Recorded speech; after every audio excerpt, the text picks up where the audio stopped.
मार्च चंद्रग्रहण भारतातलं हे या वर्षातलं पहिलं चंद्रग्रहण आहे।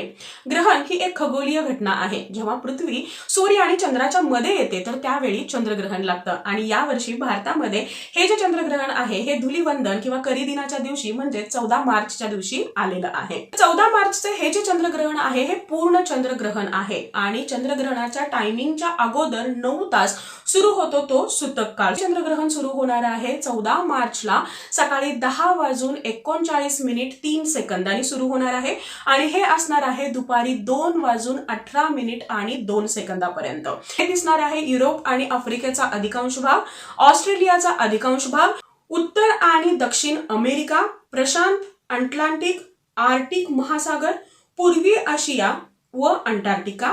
ग्रहण भारतामधून दिसणार नाही आणि म्हणूनच या ग्रहणाचा सूतक काळ किंवा ग्रहणाचा जो काळ आहे हा पाळण्याची अजिबात गरज नाही। या काळामध्ये तुम्हाला भूक लागत असेल तर खायचं आहे, भरपूर पाणी प्यायचं आहे, हायड्रेटेड राहायचं आहे। तुमचे जे नॅचरल कॉल्स आहेत हे तुम्हाला वेळेमध्ये पास करणं गरजेचं आहे। अशा कोणत्याही गोष्टी करू नका की ज्यामुळे तुमच्या प्रेग्नन्सीचे जे कॉम्प्लिकेशन्स आहेत हे वाढतील। तुम्ही घरामध्ये थांबा, सुरक्षित राहा किंवा तुम्हाला जे काही करायचं आहे ते घरामध्ये करा। त्यामुळे तुमच्यावरती किंवा तुमच्या बाळावरती अजिबात परिणाम होत नाही। फक्त तुम्हाला जी भीती वाटते आहे किंवा तुमच्या मनाला शांती मिळण्यासाठी तुम्ही या सगळ्या गोष्टी जरूर करू शकता।